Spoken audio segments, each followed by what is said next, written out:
Molière, de son vrai nom Jean-Baptiste Poquelin, naît au début du XVIIe siècle en 1622. Après une éducation rigoureuse chez les jésuites, Jean-Baptiste renonce à une carrière juridique pour devenir comédien et fonde l'Illustre Théâtre en 1643. Il prend alors comme nom de scène Molière. Mais les débuts sont difficiles et il faudra attendre 1658 et sa première représentation du docteur amoureux devant le jeune Louis XIV pour que celui-ci, séduit par la pièce, lui octroie un théâtre, le Petit Bourbon, qu'il partagera avec les Italiens. Suivront alors une série de succès, l'École des femmes, l'Avare, le Misanthrope et bien d'autres bien sûr. Molière sera un immense dramaturge qui va donner à la comédie ses lettres de noblesse dans un siècle qui privilégiait la tragédie faite pour instruire et plaire. Il appliquera à la comédie la formule d'Horace, castigat ridendo mores, ou si vous préférez, corriger les mœurs par le rire. En effet, ces pièces influencées par la farce et la commedia dell'arte n'en sont pas moins un miroir des comportements de ses contemporains, mais aussi de l'homme.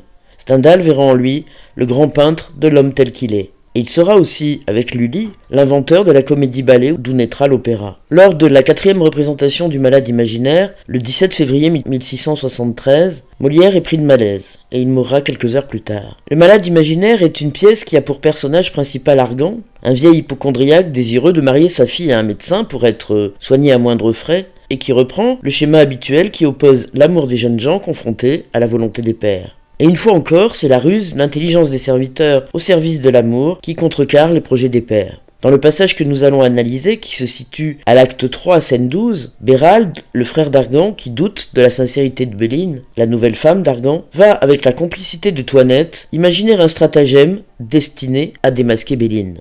Notre fil directeur cherchera donc à montrer comment le mensonge va permettre d'accéder à la vérité. Premier mouvement, le piège de Toinette. Deuxième mouvement, une veuve vénale. Troisième mouvement, Béline démasquée. Ah, mon Dieu! Ah, malheur, quel étrange accident! Qu'est-ce, Toinette? Ah, madame! Qu'y a-t-il? Votre mari est mort. Mon mari est mort.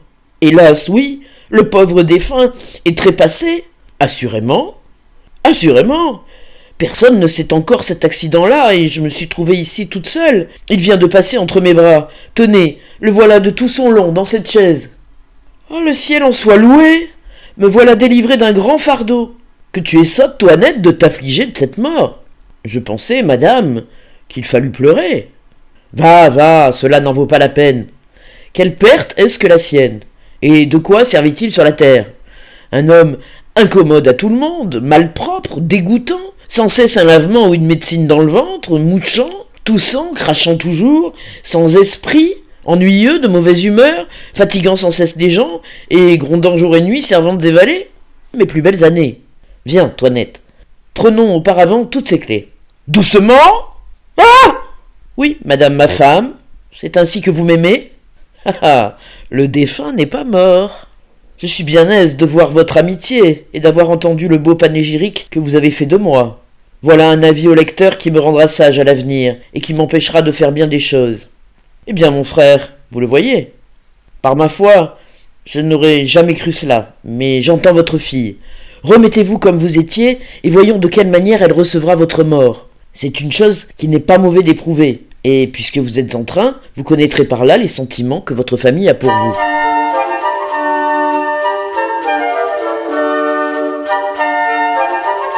Didascalie, dans la réplique de Toinette, s'écrit « indique que celle-ci joue un rôle ». D'autant que la succession des exclamatives et le lexique de la tragédie, mon Dieu, malheur, accident, donnent un ton pathétique à la scène. Mais en même temps, le spectateur sait très bien qu'il s'agit d'un mensonge, et cela crée un effet comique, d'autant que Toinette en rajoute sûrement un peu.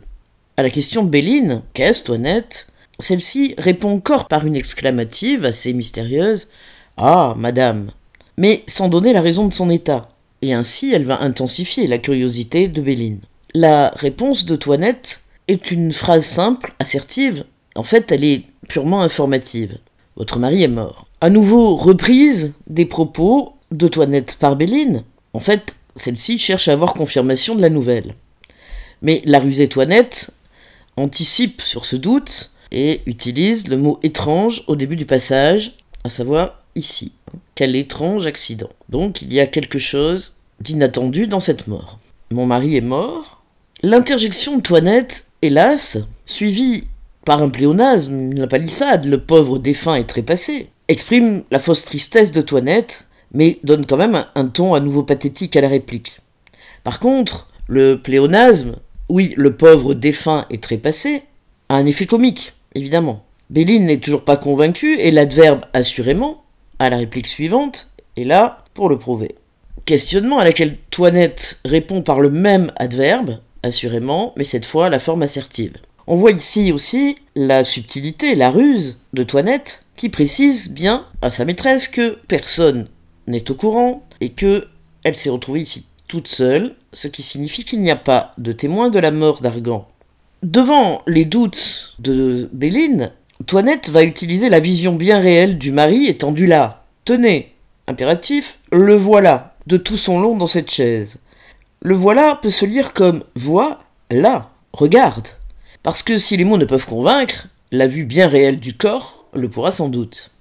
Ainsi, dans ce premier mouvement, Toinette parvient à poser le piège. Cette fois, Béline est convaincue, d'où son expression « le ciel en soit loué ». Mais c'est une expression qui généralement est utilisée pour remercier la providence d'une chose bonne. Or ici, la valeur est inversée, faisant de Béline un être immoral. Me voilà délivré d'un grand fardeau. Délivré et fardeau, d'autant qu'il y a l'adjectif grand, appartiennent au lexique de la libération et expriment le soulagement sans aucune ambiguïté de Béline devant le pseudo-cadavre de son mari. Le masque tombe, d'autant plus que elle va jusqu'à reprocher sa tristesse à Toinette, que tu es sotte de t'affliger de cette mort. Le stratagème a donc bien fonctionné et le mensonge a fait tomber le masque de l'épouse aimante, le dénouement heureux s'annonce. Et alors, dès lors, Béline ne cache plus sa joie et son excitation. Va, cela n'en vaut pas la peine, etc. Toinette, dans sa réplique, « Je pensais, madame, qu'il fallut pleurer », s'exprime dans un langage soutenu et suggère aussi, avec ambiguïté, que Béline, en ne pleurant pas sur son époux, risque fort de beaucoup pleurer sur elle-même. Le spectateur, complice, le sait et s'en amuse. Béline va alors faire un contre-éloge de son défunt mari. Elle en trace un portrait physique répugnant, par une énumération de termes, incommode à tout le monde, malpropre, dégoûtant, sans cesse à lavement, une médecine dans le ventre, mouchant, toussant, crachant toujours. Ça, c'est la dimension physique, répugnante d'Argan. On notera aussi que l'adverbe toujours, ici, et la locution, ici sans cesse, insiste sur la permanence de cette répugnance, comme les participes présents insistent sur la durée aussi, mouchant, touchant, crachant. Le portrait physique est suivi d'un portrait moral qui n'est guère plus flatteur, sans esprit, ennuyeux, de mauvaise humeur, fatigant sans cesse les gens, et grondant jour et nuit, servant et valet. Donc après le portrait physique vient le portrait moral, mais même si ce portrait est parfois hyperbolique, notamment par sans cesse, toujours, et puis tout le monde ici, donc tout hyperbolique que soit ce portrait, il n'est pas finalement si loin de la réalité. À nouveau une réplique ironique de Toinette, bien sûr. Voilà une belle oraison funèbre, ironie dont Béline n'a évidemment aucune conscience. Celle-ci est bien trop occupée à s'octroyer ce qu'elle n'a pas eu, puisqu'elle n'hésite pas alors à informer Toinette de ses intentions malveillantes, à exécuter mon dessein, et pour cela, elle a besoin de l'aide de Toinette. Il faut, Toinette, que tu m'aides, avec, ici on notera l'emploi d'un verbe d'obligation, il faut, qui apparente cette demande évidemment à un ordre, même s'il y a une récompense à la clé, ta récompense est sûre. La ruse de Toinette au début du passage a très bien fonctionné puisque Béline reprend ses arguments, se souvient des mots qu'elle a prononcés ici, puisque par un bonheur, personne n'est encore averti, et tenons cette mort cachée. Toute la vénalité de Béline apparaît dans la mise en scène qu'elle veut instaurer, mon dessein, mon affaire, ici, et tenons cette mort cachée. Par ailleurs, l'utilisation de la première personne du pluriel, portons-le, tenons cette mort cachée, associe bien sûr Toinette aux actes de Béline et en fait, contre son gré, une complice. Mais il faut noter évidemment l'effet d'inversion ici, puisque Toinette montre la mort d'Argan pour découvrir Béline, et celle-ci veut cacher la mort d'Argan pour son affaire. Il y a des papiers, il y a de l'argent dont je veux me saisir, il n'est pas juste, etc. Papier, argent, sans fruit, autant de termes qui montrent à nouveau la vénalité, la cupidité de Béline pour compenser ce qu'elle pense être ses plus belles années perdues, et elle croit diriger l'action, puisqu'elle emploie des verbes d'obligation, etc., alors qu'elle est le jouet de Toinette. Mais le public le sait, et là aussi, cette complicité entre Toinette et le public produit un effet comique, à voir Béline s'enfoncer ainsi dans ses mauvais choix et à causer sa perte. La réplique de Béline se termine par, à nouveau un ordre, viens Toinette, prenons, auparavant, toutes ces clés. Et c'est bien ce dernier acte de la part de Béline qui va provoquer le tournant de la scène, à savoir que Béline va être totalement démasquée, par Argan lui-même d'ailleurs. Argan se levant brusquement, doucement, on notera dans la didascalie ici se levant brusquement, un mouvement soudain, le participe se levant et l'adverbe brusquement marque la soudaineté de l'action qui suffit à elle seule à réduire à néant les plans de Béline. D'ailleurs, cette didascalie s'oppose à l'adverbe doucement, qui concerne l'acte de Béline, à savoir prendre les clés. Argan jusque-là a parfaitement joué son rôle, il n'a pas réagi lorsque Béline a manifesté sa joie, mais la perspective d'être dépouillé de ses clés l'a fait sortir de son rôle, et là, c'en est fini de Béline, et d'ailleurs celle-ci ne répond que par 3 syllabes, qui seront les dernières ce sera le dernier mot qu'elle prononcera dans la pièce, et la didascalie qui accompagne ces 3 mots, surprise et épouvantée, dit bien que le jeu est fini. Argan s'adresse donc à Béline avec ironie. Madame ma femme, expression Madame la femme, rend Béline à la fois lointaine, Madame, et proche, ma femme, et c'est une mise à distance qui annonce les décisions d'Argan, les décisions à venir d'Argan. Toinette ne peut cacher sa satisfaction, le défunt n'est pas mort. Argan utilise l'ironie amère, je suis bien aise, votre amitié, le beau panégyrique, sont autant de termes ironiques qui montrent la désillusion d'Argan. Voilà un avis au lecteur qui me rendra sage à l'avenir et qui m'empêchera de faire bien des choses. On notera ici l'emploi du futur, rendra, m'empêchera, qui témoigne en fait de l'impact positif que cette découverte aura sur les décisions d'Argan, et bien sûr sur le dénouement de la pièce. La réplique de Béralde montre simplement ici que, comme souvent dans les pièces de Molière, sortant de l'endroit où il s'est caché, un personnage est dérobé et attend la révélation de la vérité. Eh bien mon frère, vous le voyez. Enfin, la dernière réplique de Toinette la place à nouveau en metteur en scène, mais j'entends votre fille, donc remettez-vous comme vous étiez.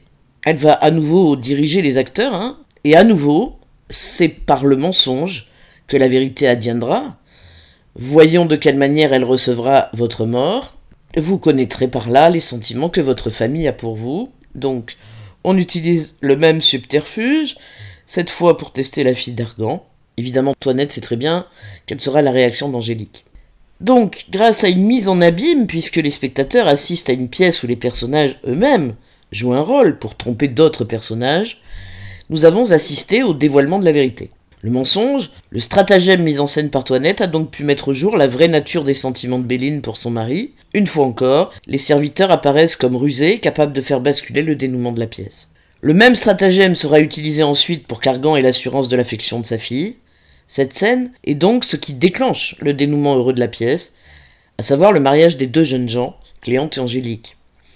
Parce que, si dans la tragédie le héros doit changer ses désirs pour accepter l'ordre du monde, dans les comédies de Molière, les serviteurs changent l'ordre du monde pour combler les désirs de la jeunesse.